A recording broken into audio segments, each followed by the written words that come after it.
when you think about it, uh, you know the image of Dolly Parton? Well, it's rhinestones, right? Mm-hmm. And big hair, and that's just infectious. But you sent over her Wikipedia page, and I gotta say, diving into all this, it's really something else what she's I accomplished. think what's so fascinating is how many people connect with Dolly's story. Mm-hmm. It's like the ultimate overcoming the odds kind of thing. Yeah, for sure. Because she had to really fight for everything she got. She wasn't handed anything. No, not at all. 1946 in Tennessee. Oh. One-room cabin.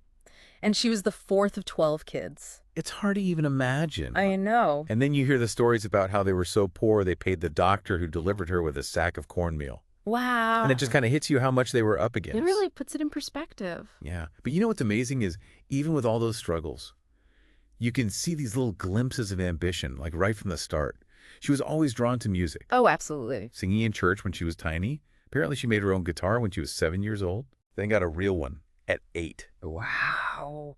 Like she was just raring to go. Like it was just meant to be. And by 10, she's already on local radio and TV in Tennessee. That's wild. Talk about a natural. I know, right? And then at 13, recording music already with Puppy Love, even performing at the Grand Ole Opry. And that's where things get interesting, I think. That's where she meets Johnny Cash. Oh, wow. At the Opry. And he actually encourages her to really trust her instincts. You know. Can you imagine being like 13 years old and having Johnny Cash tell you to trust your gut? Talk about a confidence booster. I know, right? And she totally took it to heart. Just a few years later, she graduates high school and goes straight to Nashville. The heart of country music. I mean, what else would she do? And you think she'd jump right into singing, but she actually starts making a name for herself as a songwriter first. Yeah, that's right. Signs with Combine Publishing, and boom, she's writing hit after hit. But for other artists. Like, remember, Put It Off Until Tomorrow for Bill Phillips. Oh, yeah. That was huge for him. Top 10 hit. Exactly. It's like everything she touched turned to gold. Don't forget Fuel to the Flame for Skeeter Davis, another one. See? She was like a hit machine. But all that time, she was still working on her own stuff, waiting for her chance. And that's the thing about Dolly. She's patient. She's strategic. She knows what she wants. And she knows when to make her move, like in 1965 when she signs with Monument Records. They wanted to make her a pop star, though, right? Yeah, like this bubblegum pop thing. Can you imagine? But Dolly knew better. She knew her sound. It was always country. Always. But Monument wasn't so sure. It took them hearing Put It Off Until Tomorrow at number 6 on the charts for them to realize she knew what she was doing. Like, okay, Dolly, we hear you. You're going to sing country. And the rest is history. Her first single, Dumb Blonde, makes it to number 24. Not bad for a first try. And then her debut album, Hello, I'm Dolly. It's like she was announcing herself to the world. Making a statement. Totally. But it was this next chapter, you know, her partnership with someone who was already a giant in country music.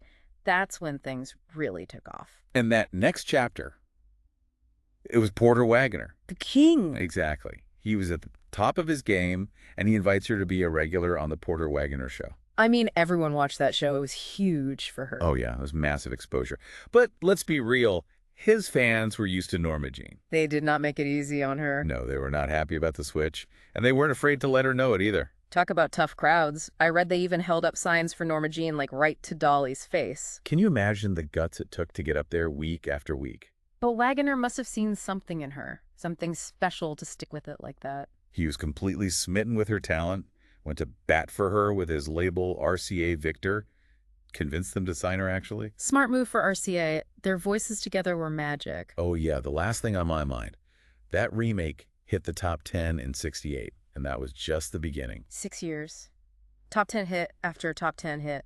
Vocal Group of the Year from the Country Music Association in '68. I mean, come on. Talk about a power duo. Yeah. But through all of it, Dolly never let go of her dream of making it on her own. Which honestly caused some tension. Right? Feedback. Her solo stuff wasn't taking off the same way, and it was frustrating for both of them. So what changed?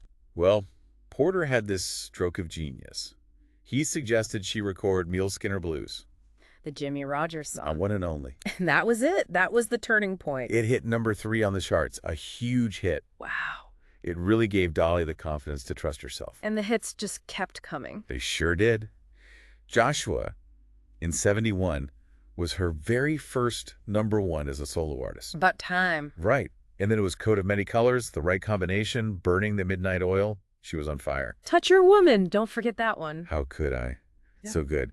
But if you ask me, Jolene is the song that really showed everyone what Dolly was all about. Oh, absolutely. Heartbreaking and powerful all at the same time. It's that voice. Pure emotion. It went to #1 on the country charts in '73 and even made it onto the pop charts. Because everyone loves a good heartbreak song. Who hasn't been there, right? Exactly. Speaking of heartbreak, we have to talk about I Will Always Love You.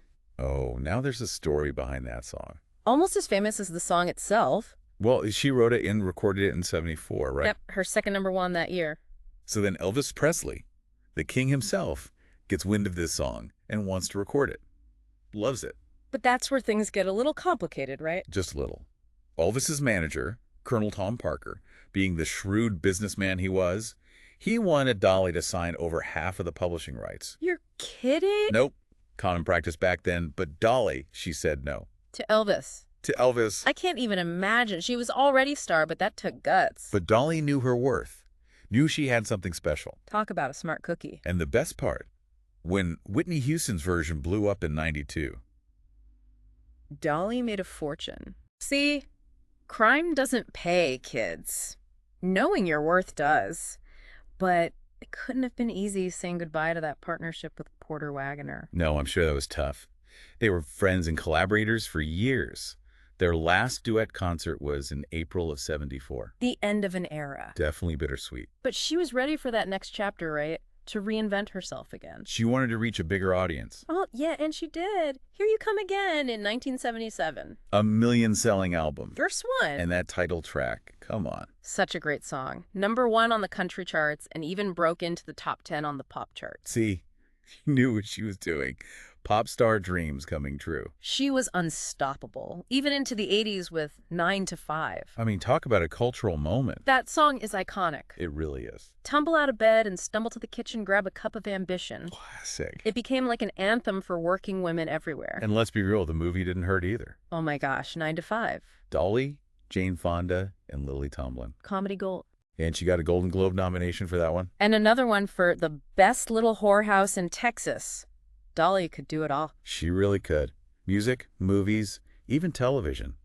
And through it all, she never stopped writing and recording amazing music. Don't forget the 90s when she teamed up with Loretta Lynn and Tammy Wynette for the Honky Tonk Angels album. Genius. Brought those legends together and created something really special. It was a huge hit. People loved it. And then, of course, Whitney Houston recorded I Will Always Love You. Talk about a full circle moment. Right. Dolly's song, written decades earlier, becomes this global phenomenon. And she made even more money. Smartest woman in music. Seriously. But it's not just the music or the movies, it's everything else she does. Right, like Dollywood. It's more than just a theme park. It's like its own little world. And it's a huge part of the economy in Tennessee. She's created jobs, boosted tourism. And don't forget about the Imagination Library. Millions of books for kids. Millions. She's instilled a love of reading in so many children. And the causes she supports. Wildfire relief, COVID-19 vaccine research. She gives back so much. She's always there to lend a hand. And she does it all with that great sense of humor. It costs a lot of money to look this cheap. Classic Dolly. You gotta love her. And through all the fame, she's been married to the same man for over 50 years. Carl Dean. He seems like a good egg. Stays out of the spotlight, though. Some people are just happy to let their partner shine. True. And you gotta admire her for always standing up for what she believes in, especially for LGBTQ plus rights. She's a true ally. A country music icon who's not afraid to be herself and fight for others. What a legacy. So what have we learned? Dolly can do anything she sets her mind to. She's a singer, songwriter, actress, entrepreneur, philanthropist, and an all-around inspiration. What a story. It makes you wonder what else she'll do next. Who knows? But I can't wait to find out.